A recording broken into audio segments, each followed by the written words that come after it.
controversial week at Florida's Capitol, culminating today with the signature of 4 bills. Yeah, 2 of those new laws target Disney's special privileges and ability to self-govern at Disney World. The company is now under fire after denouncing Florida's ban on the instruction of gender identity and sexual orientation in K-3 classrooms.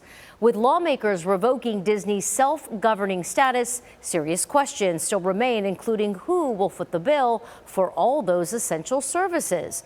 Orange County Mayor Jerry Deming says his county is now facing a great unknown.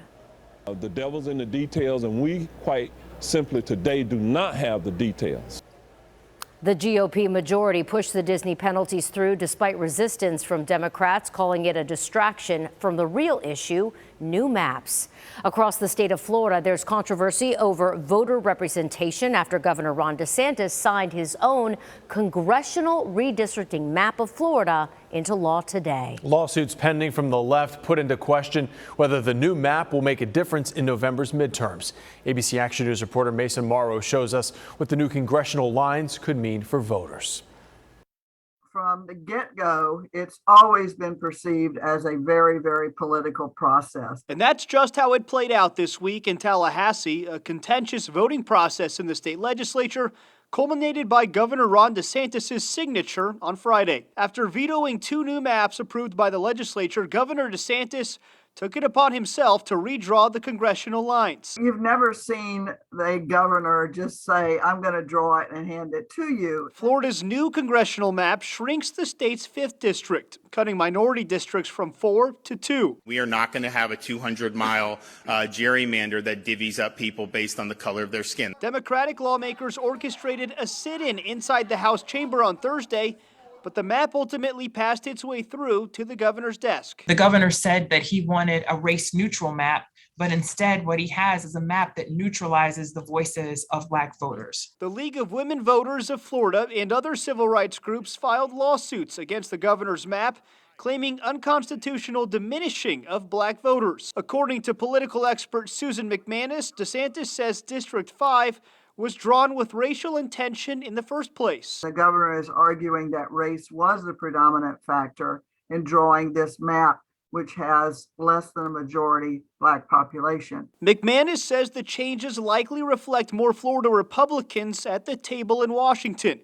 But with legal challenges looming, she's unsure when that'll happen. Most are projecting that this court case will not have time to be finalized before the 22 election cycle. And she wonders if minority voters who feel silenced now come together to make their voices even louder. What you may see is the issue itself be a big motivation for Black voters to turn out. I'm Mason Morrow, ABC Action News.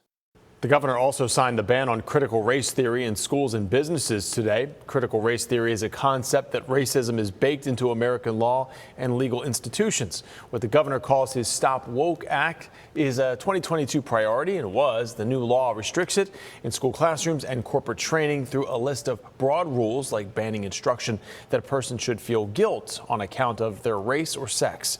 Republicans touted the policy as a way to protect students and employees from what they call woke ideology, while ensuring topics like civil rights, slavery, and the Holocaust are required. Democrats have warned it would chill race education in the state and open the door to frivolous litigation. We teach all of that because it's real history and it's important. But what we will not do is let people distort history to try to serve their current ideological goals. This is a continuation of a national agenda to whitewash history, all because we don't want white children to feel uncomfortable about true Black history. The state's teachers union and civil rights groups condemned the signing. Now, state lawmakers are preparing to return to the Capitol again for another special session. This one is a priority on property insurance, and it's set for next month. The governor says many of the details are still being hashed out, while lawmakers hope for meaningful reform to tackle skyrocketing prices.